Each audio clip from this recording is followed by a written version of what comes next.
Hello শিক্ষার্থী বন্ধুরা, তোমাদের সকলকে স্বাগত জানাই আমার ইউটিউব চ্যানেল লেটস টিচে। আজকে আমরা খুব গুরুত্বপূর্ণ একটি বিষয় নিয়ে আলোচনা করব। বিষয়টি হলো তোমাদের সেকেন্ড সামেটিভ ইভ্যালুয়েশন পরীক্ষার 2025-এর ইংলিশ বিষয়, অর্থাৎ ইংলিশ বিষয়টিকে নিয়ে ক্লাস 5-এর এই বিষয়টিকে নিয়ে আলোচনা করব। ক্লাস 5-এর যারা পড়ছো তাদেরকে কিন্তু খুব গুরুত্ব সহকারে বা খুব গভীরভাবে এই প্রশ্নটি কিন্তু দেখতে হবে। এই প্রশ্ন থেকে তোমরা 100% কমন পাবে। কেন বারবার বলছি? কারণ এই সকল প্রশ্নগুলো বিগত বছরের পর্ষদ প্রশ্ন থেকে নেওয়া। তো এই প্রশ্নগুলো অবশ্যই তোমরা যদি প্র্যাকটিস করে যাও, তোমাদের কিন্তু পরীক্ষায় কোনো প্রশ্ন আটকাবে না। এই ভিডিওটি অবশ্যই শেষ পর্যন্ত দেখতে হবে। ভিডিওটি যদি ভালো লাগে অবশ্যই চ্যানেলটিকে সাবস্ক্রাইব করো, ভিডিওটিকে একটি লাইক করো। তুমি যেমন দেখছো তোমার বন্ধুকেও দেখার সুযোগ করে দাও। তাহলে শুরু করা যাক আজকের আমাদের মূল বিষয়টিকে নিয়ে।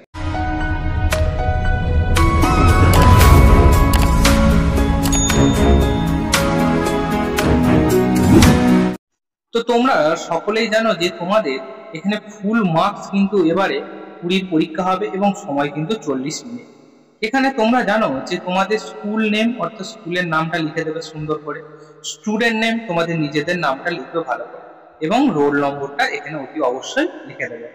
ঠিক আছে, চলো প্রথমে দেখো একের দাগের কি বলছে। বলছে match the word column A with their meaning in column B. তাহলে কলাম এ এবং কলাম বির সাথে ম্যাচ করতে হবে। প্রথমে কলাম এ তে কি কি আছে দেখো। প্রথমে কলাম এ তে আছে অ্যাট্রাকটিভ। অ্যাট্রাকটিভ মানে কি? অ্যাট্রাকটিভ মানে আকর্ষিত হওয়া। ইউনিক, ইউনিক মানে কি? ইউনিক মানে আলাদা। আইসল্যান্ড, আইসল্যান্ড মানে কি? দ্বীপ। ডেলিশিয়াস, ডেলিশিয়াস মানে কি? সুস্বাদু। এবং স্টিল, স্টিল মানে কি? স্থির থাকা। এবার আমরা বিয়েটাই দেখি। বিয়ে কি বলছে দেখো, মাউথ, মাউথ ওয়াটারিং মানে পুরো জল, মুখ দিয়ে জল ঝরছে যেমন সেরকম। তাহলে আমাদের মুখ থেকে কখন জল বেরিয়ে আসে, বা কোনো যখন আমরা সুস্বাদু কোনো খাবার খাই তখন। তাহলে এটার সাথে কার মিল হবে বলো? ডেলিশিয়াসের এর সাথে মিল হবে, মাউথ ওয়াটারিং। তারপর বলছে নট মুভিং অ্যাট অল, কোথাও নড়াচড়া একদম করছে না। তাহলে কার সাথে হবে? স্টিলের সাথে। স্টিল মানে স্থির থাকা, তাহলে এর সাথে এর মিলিয়ে দেবো। পরেরটা কি বলছে দেখো, চার্মিং। চার্মিং মানে কি? আকর্ষিত হওয়া। আমরা জানি অ্যাট্রাকটিভ মানেও আকর্ষিত হওয়া, তাহলে এর সাথে এর মিল হয়ে যাবে। পরের দেখো বলছে a piece of land with water on all side. বলছে একটা ভূমি, তার চারপাশে জল। তো আমরা কি জানি এটা? এটাকে আমরা জানি যে আইসল্যান্ড বলা হয়। তারপরে দেখো বলছে ওয়ান অফ ইটস কাইন্ড। তাহলে এটা কার সাথে মিলবে? ওয়ান অফ ইটস কাইন্ড, এটা হবে ইউনিক। ইউনিকের সাথে মিল করিয়ে দেবো। ঠিক আছে, তাহলে আমরা প্রত্যেকটা কলাম এর সাথে কলাম বি ম্যাচ করে ফেললাম। এবার আমরা দুয়েরটা দেখবো। দুয়েরটা যেটা দেখবো সেটা হচ্ছে ট্রু ফলস দেখবো। প্রথমে দেখো কি বলছে, Nazrul was born when India was still under the British rule. বলছে নজরুল যখন জন্মগ্রহণ করেছিলেন তখন ভারত ছিল ব্রিটিশদের অধীন বা পরাধীন। তো অবশ্যই কথাটা ঠিক। তাহলে এটা আমরা কি করবো? প্রথমটা হয়ে যাবে ট্রু, টি লিখে দেবো। তারপর দেখো বলছে Nazrul was not attracted to folk theatre. বলছে নজরুল যে কিনা কোনো যাত্রাপালার সাথেই যুক্ত ছিলেন না বা আকর্ষিত ছিলেন না। অবশ্যই ভুল কথা, তিনি অনেক যাত্রা করেছিলেন সেই সময়, তাহলে এটা হবে ফলস। তারপর দেখো বলছে in school Nazrul meet the great poet Kumud Ranjan Mallick. স্কুলে নজরুল সাথে সাক্ষাৎ হয়েছিল মহান কবি কুমুদ রঞ্জন মল্লিকের সাথে, এটাও হবে ট্রু।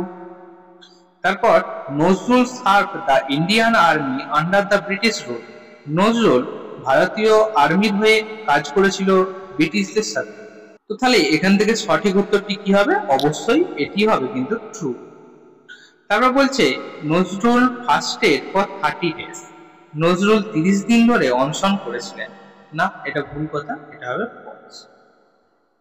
ঠিক আছে, চল তিনের দাগেরটা, যেটা তিনের দাগের বলছে দেখো fill in the blank with the preposition given in the box. বক্সে কিন্তু প্রিপোজিশন বসাতে হবে। তো প্রথমে বক্সে কি কি আছে? প্রথমে বক্সে আছে দেখো ইন। ইন মানে কি? ইন মানে হচ্ছে মধ্যে বোঝাতে। অফ, অন মানে উপরে বোঝাতে। অ্যাট মানে থেকে বা হইতে। টু মানে তে বা থেকে। তাহলে প্রথমে বলছে the boy is looking dash me. The boy is looking কি হবে? এটা হবে অ্যাট মি, তাহলে এখানে অ্যাট বসে দিব। তারপর give this letter dash your class teacher. Give this letter to your class teacher, তুমি তোমার ক্লাস টিচারকে চিঠিটা দাও। Put dash the duster on the table, put on the duster on the table মানে কি, তুমি টেবিলের ওপর ডাস্টারটিকে রাখো। Fish lives dash water, fish lives in water, মাছ জলে বসবাস করে। পুট ড্যাশ দ্য লাইট, এটা কি হবে, put off the light, O double F. I go dash school everyday, তাহলে কি হবে, I go to school everyday, আমি প্রতিদিন বিদ্যালয়ে যাই। ঠিক আছে, তাহলে আমরা প্রিপোজিশনটা কমপ্লিট করলাম। এবারে চার্টটা দেখো কি বলছে, বলছে fill in the following chart with suitable verb form. এখানে তোমাকে ভার্ব বসাতে হবে। কি কি আছে দেখো, প্রথমে দেখো আছে প্রেজেন্ট, এটা হচ্ছে প্রেজেন্ট টেন্স, প্রেজেন্ট টেন্স মানে কি বর্তমান, পাস্ট, পাস্ট মানে কি অতীত, পাস্ট পার্টিসিপল মানে কি ভবিষ্যৎ। তো এই চারটি অর্থাৎ তিনটি ব্যাপার আছে। এবারে আমাদেরকে কি করতে হবে, এদেরকে এই ফর্মগুলো বসাতে হবে। প্রথমে কি আছে, WENT, ওয়েন্ট, ওয়েন্টের পাস্ট টেন্স অবশ্যই আছে।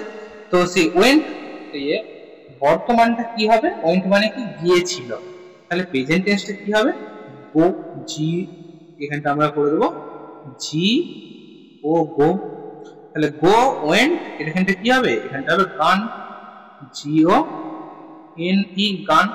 তারপর দেখো কি আছে, look, LOOK, look, look past tense এবং পাস্ট পার্টিসিপল বসাতে হবে। তাহলে লুক থেকে কি হবে, লুক, লুকড, লুক, ইডি যোগ হবে, LOOKED,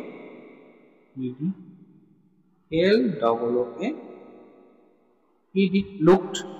তারপরে দেখো বলছে গিভ, GAVE, গেভ দিয়ে আছে পাস্ট টেন্সে, তাহলে প্রেজেন্ট টেন্সে কি হবে, গিভ হবে, তাহলে GIVE, গিভ, গেভ, এখানটা কি হবে বলে, এখানটা হবে গিভেন, GIVEN,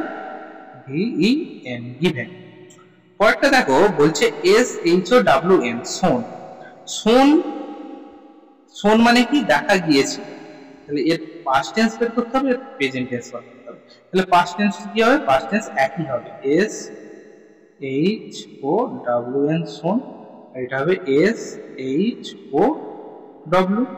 ঠিক আছে, চলো তারপর দেখো ইউজ, ইউজ থেকে কি হবে, ইউজ থেকে হবে ইউজড, ইউজড শুধু ডি যোগ হবে, USED, ইউজড। ঠিক আছে, এবারে দেখো 5 নম্বরটা অতি গুরুত্বপূর্ণ একটি কিন্তু প্রশ্ন। 5 নম্বরে বলছে fill in the blanks with the correct form of given verb in bracket. তাহলে ব্র্যাকেটে যেগুলো আছে সেগুলো বসাতে দিচ্ছে। কি আছে, ভিজিট মানে ঘুরতে যাওয়া, ভিজিটেড মানে ঘুরতে গেছিল। তাহলে প্রথমে দেখো এর দাগে কি আছে, last Sunday Reba dash the zoo, তাহলে এখানটা কি হবে, লাস্ট সানডে মানে সানডেটা চলে গেছে, তাহলে এখানটা আমরা কি করবো, এখানটা লিখবো ভিজিটেড, আমি সাইডে লিখছি VISITED, ভিজিটেড হয়ে যাবে। পরেরটা বলছে ফার্মার্স গ্রো নাকি গ্রিউ ক্রপস ফিল্ড, ফার্মার্স মানে চাষিরা, গ্রো মানে শস্য উৎপাদন করে, গ্রিউ মানে উৎপাদন করবেন ইন দ্য ফিল্ড, তাহলে আমরা কি লিখবো, এখানটা গ্রো করবো, GROW করে দেবো। পরেরটা আছে সুবীর সিং সং, তো এইটাকে আমরা কি করব, সুবীর সিংস নাকি সং এ প্যাট্রিয়টিক সং ইয়েস্টারডে, বলছে সুবীর গতকাল একটা গান করেছিল নাকি করছে, অবশ্যই করেছিল হবে, তাহলে এখানটা আমরা কি করব, এখানটা আমরা করব স্যাং, SANG, স্যাং করে দেবো। পরেরটা দেখো বলা হচ্ছে উই ড্যাশ গো নাকি ওয়েন্ট টু স্কুল এভরিডে, আমরা প্রত্যেকদিন বিদ্যালয়ে যাই, তাহলে এখানটা কি হবে বলে, এখানটা হবে go, we go to school everyday, by বাসে করে আমরা প্রত্যেকদিন বিদ্যালয়ে যাই। ঠিক আছে, তাহলে শিক্ষার্থী বন্ধুরা আজকে আমরা সেকেন্ড সামেটিভ ইভ্যালুয়েশন 2025 থেকে বেশ কিছু প্রশ্নোত্তর নিয়ে ক্লাস 5 এর ইংলিশ বিষয়টিকে নিয়ে আলোচনা করলাম। যদি এই ভিডিওটি ভালো লাগে অবশ্যই বেশি বেশি করে লাইক করো, চ্যানেলটিকে শেয়ার করো বন্ধুদের মাঝে, তুমি যেমন ভিডিওটি দেখছো তোমার বন্ধুকেও দেখার সুযোগ করে দাও। এছাড়াও চ্যানেলটিকে একটা সাবস্ক্রাইব করে দাও, তোমরা দেখছি অনেকে ভিডিও দেখছো অথচ সাবস্ক্রাইব করো, অবশ্যই সাবস্ক্রাইব করো। ঠিক আছে, তাহলে দেখা হচ্ছে অন্য কোনো ভিডিওতে অন্য কোনো দিন। আপনারা thanks for watching, best of luck.